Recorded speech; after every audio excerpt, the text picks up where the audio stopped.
आप सड़क पर कितना गंदा खेल सकते हैं? क्या एसआरएच की जितना गंदा खेल सकते हैं? नहीं खेल सकते। और यही वजह है कि एसआरएच चाइनीज माल बन गई है। मतलब सड़क वाली पिच थी मुंबई की, वानखेड़े मैदान, और उस मैदान पर ऐसे बिहेव किया एसआरएच वालों ने कि मानो पर्थ की विकेट है। हैरान करने वाली कहानी थी यार। मतलब ट्रेविस हेड दो जीवन दान पाए, आउट हुए, नो बॉल हो गई, फिर कैच पकड़ा गया, फ्री हिट थी, और उसके बाद जनाब 29 गेंदों पर 28 बनाते हैं। नीतीश रेड्डी 21 गेंदों पर 19 रन बनाते हैं 90 के स्ट्राइक रेट से लगभग 4 ओवर खेलने के बाद। नतीजा क्या होगा? नतीजा वही होगा जो इस मैच में हुआ है, और मुंबई इंडियंस ने इस मैच को जीत लिया। बैक टू बैक दूसरी जीत है दिल्ली के सामने। मुंबई ने जो मोमेंटम पकड़ा था 12 रनों से जीतकर, उस मोमेंटम को कंटिन्यू किया और बताया कि ये वही मुंबई इंडियंस है जो पुराने जमाने में थी। वो मुंबई इंडियंस जो शुरुआत में हारती थी, फिर एक मैच में कुछ सरप्राइजिंग होता था, और उसके बाद मुंबई वक्त बदलती थी, जज्बात बदलती थी, हालात बदलती थी, और इस मैच में मुंबई ने वही किया। एक्चुअली में वक्त, जज्बात, हालात सब बदल दिए। ये बताया कि अगर आप मुंबई इंडियंस को इतना मौका दे दोगे टूर्नामेंट में वापस आने का, तो वो पटक कर आप पर चढ़ जाएगी और मॉन्स्टर बन जाएगी। और यही मुंबई ने किया। नंबर 1 टीम दिल्ली को पिछली बार हराया था, और इस मैच में उस हैदराबाद को हराया है जिसने 245 रन पंजाब के सामने बनाए थे। लेकिन वो एसआरएच जिसने 245 पंजाब के सामने बनाए थे, वो मुंबई के सामने भीगी बिल्ली बन गई। मतलब ऐसा लग रहा था कि बैटिंग करना भूल गए।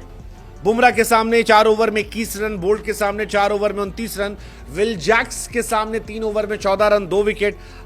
मतलब ऐसा लगा कि समझ ही नहीं आ रहा उन्हें क्या हो रहा है। ये मुंबई के सामने हैदराबाद पूरी तरह बेखबर है। ना उन्हें शुरुआत में दीपक चहर समझ में आए, ना उन्हें हार्दिक पांड्या समझ में आए, ना उन्हें बुमराह समझ में आए, ना उन्हें बोल्ट समझ में आए। नतीजा ये रहा कि गंदे से गंदा खेलते खेलते खेलते खेलते एसआरएच ने ये मैच गंवा दिया। वैसे एसआरएच ट्रूली डिजर्व की ये मैच वो हारते। आप खुद सोचो यार, ट्रेविस हेड ने 5 ओवर बल्लेबाजी की और 28 रन बनाए। मुझे नहीं याद है कि आखिरी बार ट्रेविस हेड ने 30 गेंद खेलने के बाद 90 के स्ट्राइक रेट से टी20 में कब रन बनाए थे। इससे तेज ट्रेविस टुल्ला बॉर्डर गवास्कर सीरीज में खेल रहा था। सेम कहानी नीतीश रेड्डी की।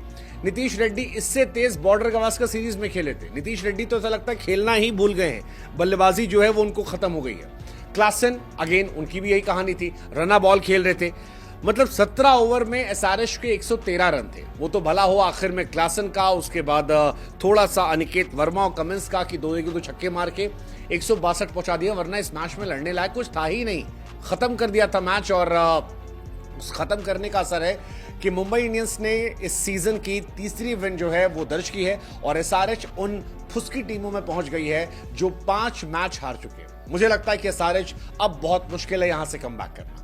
चाहे वो चेन्नई सुपर किंग्स हो, चाहे वो एसआरएच हो, इन टीमों का बहुत मुश्किल हो गया यहां से कमबैक करना, या फिर राजस्थान रॉयल्स। ये 3 टीमें, अगर इनमें से कोई कमबैक करता है और टूर्नामेंट में अच्छा करता है तो वो चमत्कार होगा। क्योंकि सनराइजर्स हैदराबाद यार, एक दिन चांद तक, दूसरे दिन शाम तक, एक दिन 300, दूसरे दिन 150 ना बने। कितनी घटिया बल्लेबाजी थी। चाहे वो ट्रेविस हेड हो, चाहे वो क्लासन हो, नीतीश रेड्डी हो, ऐसा लगा बल्लेबाजी करना आता ही नहीं है। वो फिर मैं कह रहा हूं, आखिरी के 18वां और 20वें ओवर में जो रन गया है, 18वें में 21 रन और 20वें में 22 रन, उस वजह से मैच थोड़ा सा बना। मतलब आप ये सोचो कि नीतीश कुमार रेड्डी ने 21 गेंदों पर 19 रन बनाए, हार्दिक पांड्या ने 8 गेंदों पर 21 रन बना दिए। यार मुंबई इंडियंस की आप बल्लेबाजी देखो, हर एक बल्लेबाज ने मोमेंटम बनाया। आप स्ट्राइक रेट अगर देखेंगे, रोहित शर्मा ने थोड़ी पारी खेली 16 पे 26, स्ट्राइक रेट 162 का। विल जैक्स 26 पे 36, 140 का स्ट्राइक रेट। ऊपर रिकल्टन थे 135 का स्ट्राइक रेट। सूर्या आए 15 पे 26, 173 का स्ट्राइक रेट। हार्दिक पांड्या 233 का स्ट्राइक रेट। जिस पिच पर मुंबई के बल्लेबाज तानाशाही कर रहे थे, उस पिच पर एसआरएच के बल्लेबाज ऐसा लग रहा था घुटनों के बल रेंग रहे थे, रो रहे थे। रोती हुई बल्लेबाजी एसआरएच को देखकर हम माथा पकड़ रहे थे। ट्रेंट बोल्ट और जसप्रीत बुमराह ने मिलकर 8 ओवर में 50 रन दिए यार। क्या बेवकूफी है, क्या बेवकूफी। और इसी वजह से एसआरएच वो टीम है जो अभी भी अपने घर के बाहर एक भी जीत का इंतजार कर रही है। वो दिल्ली में आकर दिल्ली से हारी, कोलकाता जाकर कोलकाता से हारी, मुंबई जाकर मुंबई से हारी।